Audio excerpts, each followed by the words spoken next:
All right, so let's just get more analysis on those latest unemployment numbers. So we are joined now via Zoom, via Skype, that is, by Lavan Gopaul. He's Director at Africa Merchant. A very good afternoon to you, Lavan. Thank you so much for coming through. Good afternoon. Good afternoon to all of your viewers. All right, so I think what puzzled many people is what the statistician general said earlier, that people who are not actively looking for jobs are not considered in these unemployment numbers. Your take on that?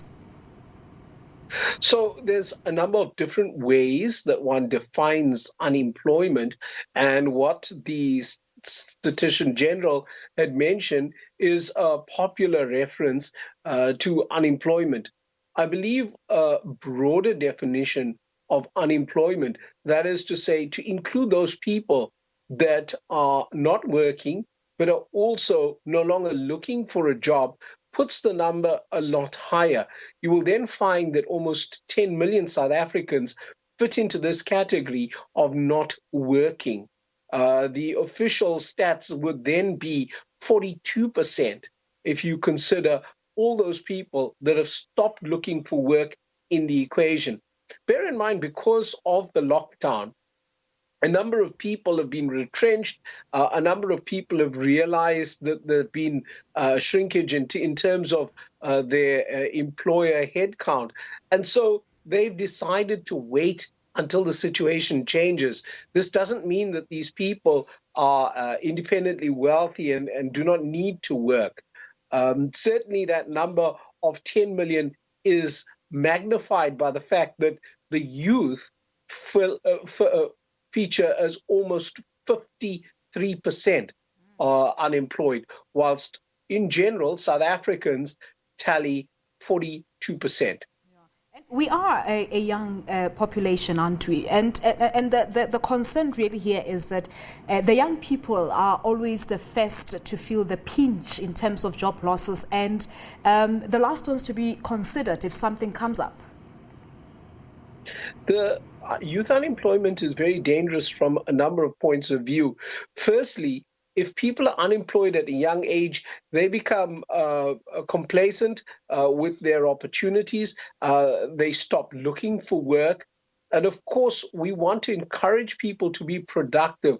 As an economy, we are better off if people are working, if people are in business. So the fact that there is such a high level of youth unemployment can also create a generational issue, as those people being less productive at this point in life may continue life at a lower rate of productivity.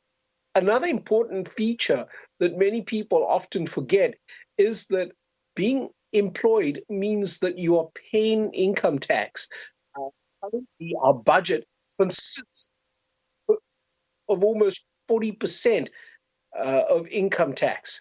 In a case where you have so many people unemployed, that means there are fewer people contributing to Treasury in terms of tax revenue. This can be a real disaster when you also consider those people that are unemployed would also look to the state for financial assistance in terms of grants or other types of relief. So there is a factor here where youth unemployment means that there's a reduction of the, let's say, the asset base of the country. Unemployment in general reduces the asset base, but at the same time, it swells up the liability base.